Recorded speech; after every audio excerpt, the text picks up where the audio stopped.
Well, hello, anybody out there watching this. I'm back with another update. Just kind of give everybody a little bit of progress on the layout. I know I'm starting on the wrong side where I usually end, but figure why not? It's a new year, we'll change things up a little bit. So, I guess I'll start with where I've been for the last 4 or 5 months. The last time y'all saw me, it was August and the air conditioner had gone out. Had some issues there where we ordered one piece and it wasn't compatible with the outside unit, and then had to order another outside unit, and took us about 6 weeks with everything, and AC guys were giving us some bad information. So it was a good 6 weeks or so before we got the air conditioner back and running.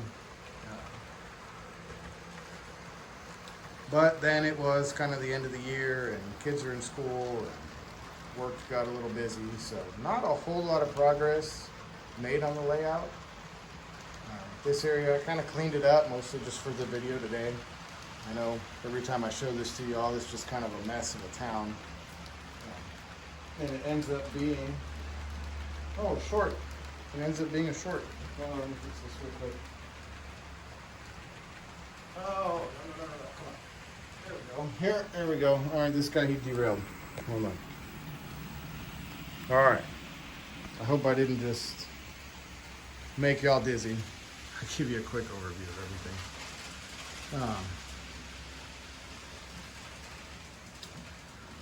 So I'll do a walk around and kind of show everybody the updates, and then I think I'll either make another video or I will post at the end of this thing some kind of tech specs and what's going on with the room for anybody who's interested or doesn't quite know why this is here and what we're doing, and etc. and so forth. So obviously the town has just kind of been the same. This ends up being my workbench where I put tools and things like that. I've got some smoke fluid because I've got a few steam engines that I've been running with the smoke.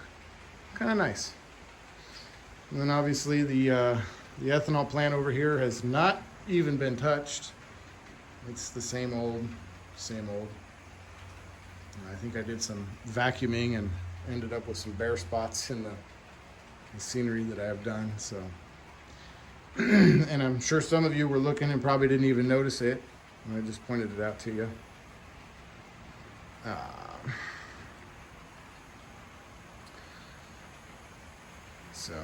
And I don't know who put that picture there. My dad keeps insisting that this is a farm, even though there's no fences or farmhouse or anything. So I don't even know where he got the animals, but they're all over the place here. This little Y, that ended up being kind of a nice scene. I just need to get a backdrop going in there. And this shipping yard, I know my dad around that time was working on this fence here. I don't know if I ever got a video of it complete. But if I didn't, there it is. And if not, or if I did, well, there it is again. I know this part is mostly scenery and it looks pretty good. I'm gonna have to get, somebody requested a close-up video of all this with the details, so I will do another one of those, hopefully here in the next few days. And get that. So this area is mostly complete here. The town and the passenger depot. I do need to finish the backdrop in that back corner there, but again, we'll get around to it eventually. Now, something my dad did was a lot of these lights. Oh, that's not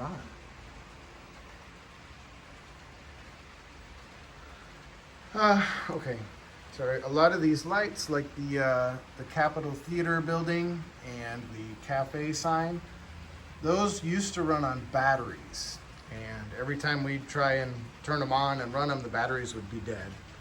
And so we get new batteries, and then by the time we want to light them up again, batteries were dead.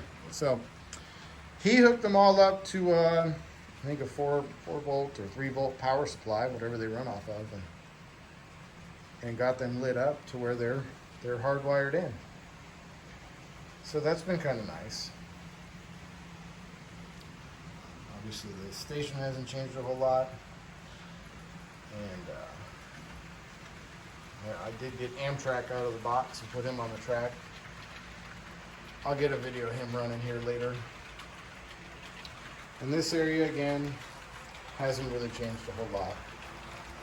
Oh, it's a bright Texas day, so the sun's shining through. And these, I don't think you can see the lights in there. I'll have to come out here in the evening one night and get a good video when everything's dark.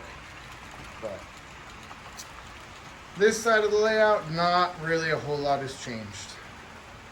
Everything's almost stayed the same here. Obviously, the freight yard is just the freight yard. Kind of dull and boring. But what can you do? Ooh, that's kind of nice. I'm gonna put this here. 3 trains in 1 shot. I'll take it.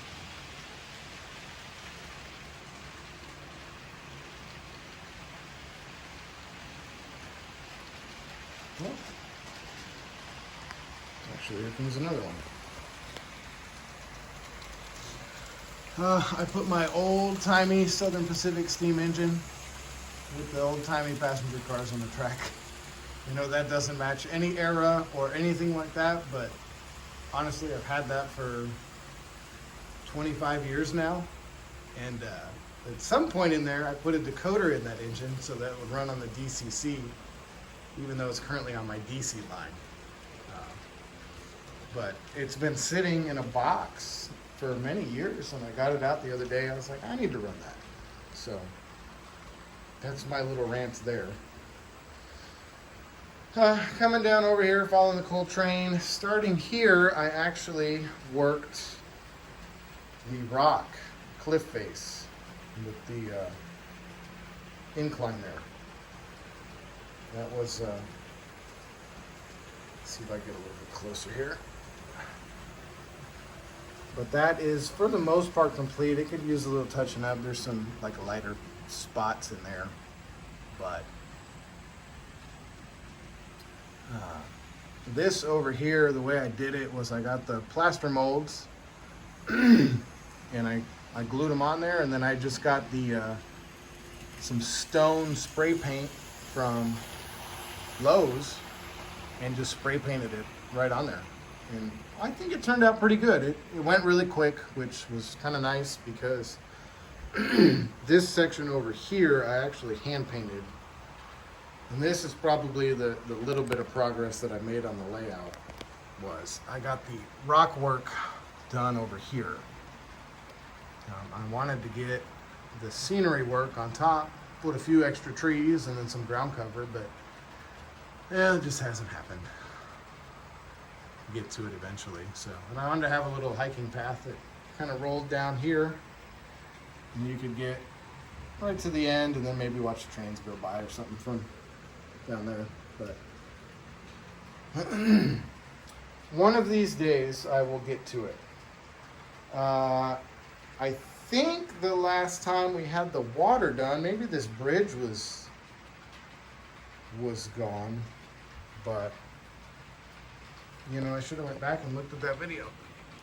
We did get a waterfall on there, which, hey, looks pretty good in this video. I ain't gonna lie. So, and then the river right there. Could have done a better job painting the river base, but you know, that's the first one I've ever done, so I'll take it. I don't think it looks that bad. And then over here is kind of been the same. And again, I derailed. Why are we derailing? All right. Hold on. Let me come over here. No, we'll get this going. Okay. I fixed my derailment, so I'm back. So we're calling this the Nathan James Train Club. Nathan James is my son, if you haven't been around. And he's born with a genetic condition. He's got a trachea in a wheelchair, etc. and so forth. You wouldn't know it. He's cognitively, he's fine. So he used to love trains. Used to be a good motivator for therapies and things like that to get him to work with everybody. But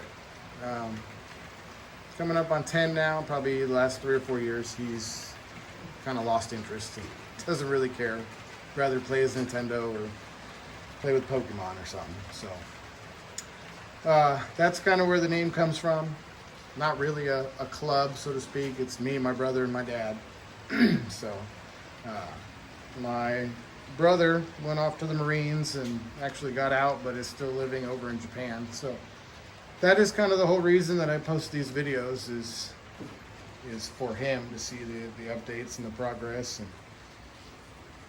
And of course, I got family kind of scattered throughout the U.S. that like seeing it from time to time. So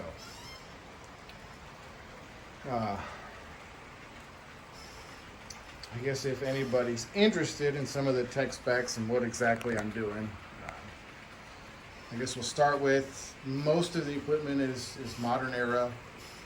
I've kind of started going with a BNSF theme for the most part, BNSF and Southern Pacific.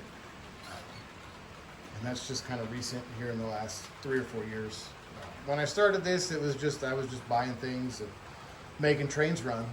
I was never too terribly interested in any actually modeling a prototype or anything like that. But I got a job with the Union Pacific and started kind of getting a little more interested in things like that. So maybe after this layout, if I ever move again or tear this down or restart, I'll change things up a little bit. So you'll notice underneath there's an N scale layout. That is my dad. He did not want to encroach too much on the HO, so he's got an N scale down below. And there's even a Lionel because my nephews like to come over and they always want to put their hands on things because they're young. And so we put the Lionel out. So that's been down here, but here lately it hasn't got a whole lot of use. It is mostly controlled by DCC. Most of these engines, probably 50% of the engines are sound equipped. Everything's turned off right now just because it gets a little annoying when you're trying to make a video. So you'll notice that one line is ballasted black. That is a DC or direct current line that we have for some of the older locomotives and things like that, just so we can keep running things. My brother really wanted that, so we incorporated that into the layout. And yeah, if anybody's interested, I'm currently using a MRC Prodigy Advanced system, more because it's just cheap. It works pretty good. I like it, but I think one of these years I'm going to upgrade to either Digitrax or NCE. I think they're a little bit better. So I'm going to transition over this way and get a good video of the city here. Take a close up. So if anybody has any questions about the layout or anything like that, let me know. Happy to answer anything or even take different videos. I know somebody requested a close-up, so I'm actually going to try and turn off the lights here and get a good close-up of the town.